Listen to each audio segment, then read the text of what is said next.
आज हूँ 16 सेप्टेम्बर 2025 मंगलवार। आसतु आज दिन को एक सुंदर विचार सहित आरंभ करवा। जेपरी गोटे बाछुरी हजार हजार गाई भितर ता माँ को खोजी निए, सेपरी मनीषर भल और मंद कार्य ताकू अनुसरण करिथाए। राशिफल आरंभ करने पूर्वर आसतु प्रथमे नजर पकाइबा आज तिथि और नक्षत्र उपरे। आज तिथि है दशमी, नक्षत्र आद्रा, चंद्र राशि मिथुन राशि। तेबे आसतु जानिबा आज दिनटी मेष ठारू आरंभ करी मीन पर्यंत समस्त 12टी राशि व्यक्ति मानक पई किपरि रहइबो। मेष राशि, आज आपणक दिनटी सकारात्मक शक्ति रे परिपूर्ण रहिबो। कर्म क्षेत्र में नूतन सुजोग मिल पारे एवं आपणक कार्य को प्रशंसा करा जिवो। आर्थिक स्थिति रे सुधार आसिबो एवं अप्रत्याशित भावे धन लाभर जोग रहिछि। पारिवारिक वातावरण शांतिपूर्ण रहिबो एवं सदस्यक सह संपर्क मधुर हेबो। प्रेम संपर्क पाई दिनटी अनुकूल अटे। स्वास्थ्य प्रति सचेतन रहिबा आवश्यक, विशेषकर खाद्यपेय उपर ध्यान दियंतु। यात्रा करिवार संभावना अछि जहाँ लाभदायक साब्यस्त हेबो। छात्र छात्री माने पाठपढ़ारे भल प्रदर्शन करिवे। आपणक पई शुभ रंग हैला नाली। प्रतिकार हनुमान चालीसा पाठ करंतु। परवर्ती राशि वृष राशि, आज आपणको मिश्रित फल मिलिबो। कार्य क्षेत्र में किछि चैलेंजर सामना करने को पड़ पारे, किंतु निजर बुद्धि और विवेक बल रे समस्यार समाधान करिवे। आर्थिक मामला रे सावधानता अवलंबन करंतु।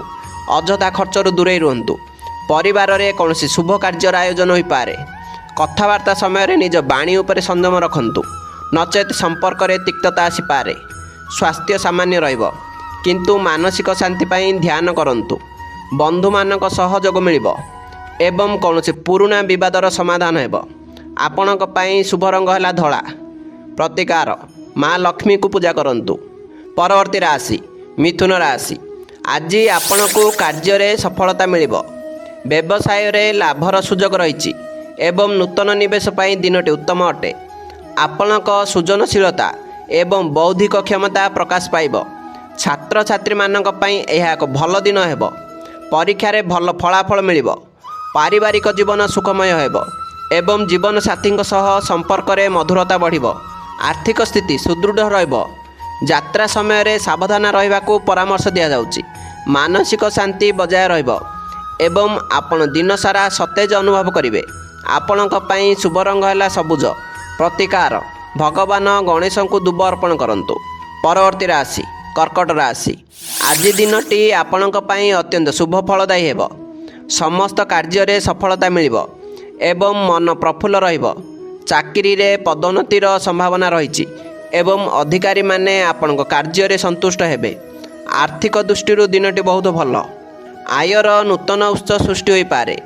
परिवार सहित एक खुशीर मुहूर्त अतिबाहित करिवे। सामाजिक क्षेत्र में आपणकर मान सम्मान वृद्धि पाइब। प्रेम जीवन में सुख एवं संतोष मिलिबो। स्वास्थ्य उत्तम रहिबो, तथापि नियमित व्यायाम करंतु। आपणक पई शुभ रंग हैला क्रीम। प्रतिकार भगवान शिवंकर जलाभिषेक करंतु। परवर्ती राशि सिंह राशि, आज आपणक आत्मविश्वास वृद्धि पाइब। कर्म क्षेत्र में निजर दक्षता प्रदर्शन करिवार सुजोग मिलिबो एवं प्रशंसित हेबे। आर्थिक स्थिति मजबूत रहिबो, किंतु बड़ निवेश करने पूर्व भल भाव विचार करंतु। निज क्रोध उपर नियंत्रण रखिबा जरूरी, नचेत कौनसी विवाद रे फसी जाई पारंती। पारिवारिक जीवन में किछि मतभेद देखा दे पारे, तेणु धैर्यर सह उपस्थिति को संभाळंतु। स्वास्थ्य प्रति ध्यान दियंतु एवं सुषम खाद्य ग्रहण करंतु। यात्रा करिबा समय रे सतर्कता अवलंबन करंतु। आपणक पई शुभ रंग हैला सुनेली। प्रतिकार सूर्यदेव को अर्घ्य दियंतु। परवर्ती राशि कन्या राशि, आज आपण को निज बुद्धि और विवेकर सठिक व्यवहार करने को पड़िबो। कार्य क्षेत्र में परिश्रमर फल मिलिबो, किंतु फलाफल पाई धैर्यर आवश्यकता रहिछि। आर्थिक दृष्टि दिनटी सामान्य रहिबो। खर्च वृद्धि पाई पारे। कौनसी गुप्त कथा प्रकाश करने ठारू दूरे रुहंतु। पारिवारिक समस्यार समाधान पाई चेष्टा करिवे एवं एथिरे सफल हेबे। पेट संबंधी समस्या देखा दे पारे, तेणु खाद्यपेय सतर्क रुहंतु। कौनसी नूतन कार्य आरंभ करने पूर्व अभिज्ञ व्यक्ति परामर्श नियंतु। आपणक पई शुभ रंग हैला हलदिया। प्रतिकार गाई को सबुज घास खाइबा को दियंतु। परवर्ती राशि तुला राशि, ଆଜି ଆପଣଙ୍କ ଜୀବନରେ ସନ୍ତୁଳନ ବଜାୟ ରହିବ। ସାମାଜିକ କାର୍ଯ୍ୟରେ ଆପଣଙ୍କର ରୁଚି ବଢ଼ିବ ଏବଂ ସମ୍ମାନ ମିଳିବ। ବ୍ୟବସାୟରେ ପାର୍ଟନରଙ୍କ ସହ ସମ୍ପର୍କ ଭଲ ରହିବ, ଯାହା ଲାଭଦାୟକ ହେବ। ଦାମ୍ପତ୍ୟ ଜୀବନ ସୁଖମୟ ହେବ ଏବଂ ଜୀବନସାଥୀଙ୍କ ସହଯୋଗ ମିଳିବ। ଆର୍ଥିକ ସ୍ଥିତିରେ ଉନ୍ନତି ହେବାର ସମ୍ଭାବନା ଅଛି। କଳା ଓ ସଙ୍ଗୀତ କ୍ଷେତ୍ରରେ ଥିବା ବ୍ୟକ୍ତିମାନଙ୍କ ପାଇଁ ଦିନଟି ଭଲ। ମାନସିକ ଶାନ୍ତି ପାଇଁ କିଛି ସମୟ ଏକାନ୍ତରେ ବିତାନ୍ତୁ। ଛାତ୍ରମାନଙ୍କୁ ସେମାନଙ୍କର ଲକ୍ଷ୍ୟ ହାସଲ କରିବା ପାଇଁ ଅଧିକ ପରିଶ୍ରମ କରିବାକୁ ପଡ଼ିବ। ଆପଣଙ୍କ ପାଇଁ ଶୁଭ ରଙ୍ଗ ହେଲା ଗୋଲାପୀ।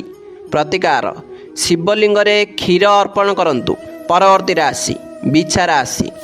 ଆଜି କୌଣସି ଗୁରୁତ୍ୱପୂର୍ଣ୍ଣ ନିଷ୍ପତ୍ତି ନେବା ପୂର୍ବରୁ ଭଲ ଭାବରେ ଚିନ୍ତା କରନ୍ତୁ।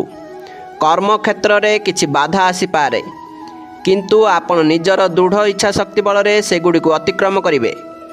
ଅପ୍ରତ୍ୟାଶିତ ଖର୍ଚ୍ଚର ସମ୍ମୁଖୀନ ହୋଇପାରନ୍ତି, ତେଣୁ ଆର୍ଥିକ ଯୋଜନା କରିବା ଜରୁରୀ ହେବ। ନିଜର ଯୋଜନାଗୁଡ଼ିକୁ ଗୁପ୍ତ ରଖିବାକୁ ଚେଷ୍ଟା କରନ୍ତୁ। ପରିବାରର କୌଣସି ସଦସ୍ୟଙ୍କ ସ୍ୱାସ୍ଥ୍ୟକୁ ନେଇ ଚିନ୍ତା ବଢ଼ିପାରେ।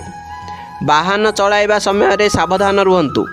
କ୍ରୋଧ ଏବଂ ଚିଡ଼ାପଣରୁ ଦୂରେଇ ରହିବାକୁ ଚେଷ୍ଟା କରନ୍ତୁ, ନଚେତ୍ ଏହା ଆପଣଙ୍କ ସ୍ୱାସ୍ଥ୍ୟ ଉପରେ ପ୍ରଭାବ ପକାଇପାରେ। ଆପଣଙ୍କ ପାଇଁ ଶୁଭ ରଙ୍ଗ ହେଲା ଲାଲ। ପ୍ରତିକାର, ଓମ୍ ନମଃ ଶିବାୟ ମନ୍ତ୍ର ଜପ କରନ୍ତୁ। ପରବର୍ତ୍ତୀ ରାଶି ଧନୁ ରାଶି। ଆଜି ଆପଣଙ୍କ ପାଇଁ ଏକ ଭାଗ୍ୟଶାଳୀ ଦିନ। ଆପଣଙ୍କର ଅଟକି ରହିଥିବା କାର୍ଯ୍ୟ ପୂରଣ ହେବ। କାର୍ଯ୍ୟକ୍ଷେତ୍ରରେ ଉଚ୍ଚ ଅଧିକାରୀଙ୍କ ସମର୍ଥନ ମିଳିବ। ଧାର୍ମିକ କାର୍ଯ୍ୟରେ ମନ ଲାଗିବ ଏବଂ ଆଧ୍ୟାତ୍ମିକ ଶାନ୍ତି ଅନୁଭବ କରିବେ। ଆର୍ଥିକ ଲାଭର ସୁଯୋଗ ରହିଛି। ପରିବାରରେ ଖୁସିର ପରିବେଶ ରହିବ ଏବଂ କୌଣସି ଶୁଭ ସମାଚାର ମିଳିପାରେ। ଉଚ୍ଚଶିକ୍ଷା ପାଇଁ ଚେଷ୍ଟା କରୁଥିବା ଛାତ୍ରଛାତ୍ରୀଙ୍କୁ ସଫଳତା ମିଳିବ। ଦୂରଯାତ୍ରାର ଯୋଗ ରହିଛି, ଯାହା ଆପଣଙ୍କ ପାଇଁ ଲାଭଦାୟକ ହେବ। ସ୍ୱାସ୍ଥ୍ୟ ଭଲ ରହିବ। ଆପଣଙ୍କ ପାଇଁ ଶୁଭ ରଙ୍ଗ ହେଲା କମଳା। ପ୍ରତିକାର, ଭଗବାନ ବିଷ୍ଣୁଙ୍କୁ ପୂଜା କରନ୍ତୁ। ପରବର୍ତ୍ତୀ ରାଶି ମକର ରାଶି। ଆଜି ଆପଣଙ୍କୁ କଠିନ ପରିଶ୍ରମ କରିବାକୁ ପଡ଼ିବ, କିନ୍ତୁ ଏହାର ଭଲ ଫଳ ମଧ୍ୟ ମିଳିବ। କର୍ମକ୍ଷେତ୍ରରେ କାର୍ଯ୍ୟଭାର ଅଧିକ ରହିପାରେ, କିନ୍ତୁ ଆପଣ ନିଜ ଦାୟିତ୍ୱକୁ ଭଲ ଭାବରେ ତୁଲାଇବେ। ଆର୍ଥିକ ସ୍ଥିତି ସ୍ଥିର ରହିବ, କିନ୍ତୁ କାହାକୁ ଧାର ଦେବାଠାରୁ ଦୂରେଇ ରୁହନ୍ତୁ। ବ୍ୟବସାୟରେ କିଛି ନୂଆ ଯୋଜନା କରିପାରନ୍ତି। ପିତାଙ୍କ ସ୍ୱାସ୍ଥ୍ୟର ଯତ୍ନ ନିଅନ୍ତୁ। କୌଣସି ନିଷ୍ପତ୍ତି ନେବା ପୂର୍ବରୁ ଘରର ବଡ଼ମାନଙ୍କ ସହ ପରାମର୍ଶ କରନ୍ତୁ। ମାନସିକ ଚାପରୁ ମୁକ୍ତି ପାଇବା ପାଇଁ ଯୋଗ ଏବଂ ଧ୍ୟାନର ସାହାଯ୍ୟ ନିଅନ୍ତୁ। ଆପଣଙ୍କ ପାଇଁ ଶୁଭ ରଙ୍ଗ ହେଲା ନୀଳ। ପ୍ରତିକାର, ଶନି ମନ୍ଦିରରେ ତେଲ ଦାନ କରନ୍ତୁ। ପରବର୍ତ୍ତୀ ରାଶି କୁମ୍ଭ ରାଶି। ଆଜି ଆପଣଙ୍କର ସାମାଜିକ ପ୍ରତିଷ୍ଠା ବୃଦ୍ଧି ପାଇବ। ବନ୍ଧୁମାନଙ୍କ ସହିତ ସମୟ ବିତାଇବାର ସୁଯୋଗ ମିଳିବ। କାର୍ଯ୍ୟକ୍ଷେତ୍ରରେ ନୂତନ ଚିନ୍ତାଧାରା ସହିତ ଆଗକୁ ବଢ଼ିବେ, ଯାହା ସଫଳତା ଆଣିଦେବ। ଆୟର ନୂତନ ମାର୍ଗ ଖୋଲିବ ଏବଂ ଆର୍ଥିକ ସ୍ଥିତି ମଜବୁତ ହେବ। ପ୍ରେମ ସମ୍ପର୍କରେ ସକାରାତ୍ମକ ପରିବର୍ତ୍ତନ ଆସିବ। ପରିବାରର ସଦସ୍ୟଙ୍କ ସହଯୋଗ ମିଳିବ। ଛାତ୍ରଛାତ୍ରୀମାନେ ନିଜର ପ୍ରତିଭା ପ୍ରଦର୍ଶନ କରିବାର ସୁଯୋଗ ପାଇବେ। ସ୍ୱାସ୍ଥ୍ୟ ସାଧାରଣତଃ ଭଲ ରହିବ, କିନ୍ତୁ ଋତୁ ପରିବର୍ତ୍ତନ ଜନିତ ସମସ୍ୟା ପ୍ରତି ସଜାଗ ରୁହନ୍ତୁ। ଆପଣଙ୍କ ପାଇଁ ଶୁଭ ରଙ୍ଗ ହେଲା ବାଇଗଣୀ। ପ୍ରତିକାର, ଅସହାୟ ଲୋକଙ୍କୁ ସାହାଯ୍ୟ କରନ୍ତୁ। ପରବର୍ତ୍ତୀ ରାଶି ମୀନ ରାଶି। ଆଜି ଆପଣଙ୍କର ଆଧ୍ୟାତ୍ମିକ ଭାବନା ବୃଦ୍ଧି ପାଇବ। ଧାର୍ମିକ କାର୍ଯ୍ୟରେ ସମୟ ବିତାଇବା ଦ୍ୱାରା ମାନସିକ ଶାନ୍ତି ମିଳିବ। କର୍ମକ୍ଷେତ୍ରରେ ଶାନ୍ତ ରହି କାର୍ଯ୍ୟ କରନ୍ତୁ। କୌଣସି ପ୍ରକାରର ବିବାଦରୁ ଦୂରେଇ ରୁହନ୍ତୁ। ଅଯଥା ଖର୍ଚ୍ଚ ଉପରେ ନିୟନ୍ତ୍ରଣ ରଖିବା ଜରୁରୀ ହେବ। କୌଣସି କାର୍ଯ୍ୟରେ ନିଷ୍ପତ୍ତି ନେବା ବେଳେ ଦ୍ୱନ୍ଦ୍ୱରେ ପଡ଼ିପାରନ୍ତି। ପରିବାର ସଦସ୍ୟଙ୍କ ଭାବନାକୁ ସମ୍ମାନ ଦିଅନ୍ତୁ। ସକାରାତ୍ମକ ଚିନ୍ତାଧାରା ରଖିବା ଦ୍ୱାରା ଆପଣଙ୍କର ଅନେକ ସମସ୍ୟାର ସମାଧାନ ହୋଇଯିବ। ସ୍ୱାସ୍ଥ୍ୟ ପ୍ରତି ଯତ୍ନବାନ ହେବା ଆବଶ୍ୟକ। ଆପଣଙ୍କ ପାଇଁ ଶୁଭ ରଙ୍ଗ ହେଲା ହଳଦିଆ। ପ୍ରତିକାର, ଗୁରୁଜନମାନଙ୍କର ଆଶୀର୍ବାଦ ନିଅନ୍ତୁ। ଆଜିର ରାଶିଫଳ ଏଠି ଶେଷ ହେଲା। ଭଗବାନ ଆପଣଙ୍କ ଜୀବନକୁ ସୁଖ, ସମୃଦ୍ଧି ଓ ଶାନ୍ତିରେ ପୂରଣ କରନ୍ତୁ। ଏହି ଭିଡ଼ିଓ ଭଲ ଲାଗିଥିଲେ ଦୟାକରି ଲାଇକ୍ କରନ୍ତୁ। ଆପଣଙ୍କ ପରିବାର ଓ ବନ୍ଧୁମାନଙ୍କ ସହିତ ସେୟାର କରନ୍ତୁ। ଏଭଳି ନୂଆ ରାଶିଫଳ ଓ ଜ୍ୟୋତିଷ ତଥ୍ୟ ପାଇଁ ଆମ ୟୁଟ୍ୟୁବ୍ ଚ୍ୟାନେଲକୁ ସବସ୍କ୍ରାଇବ୍ କରି ପାଖରେ ଥିବା ବେଲ୍ ଆଇକନ୍ଟିକୁ ଦବାନ୍ତୁ। ପୁଣି ଥରେ ନୂଆ ଭିଡ଼ିଓରେ ଦେଖାହେବ। ଧନ୍ୟବାଦ। ନମସ୍କାର।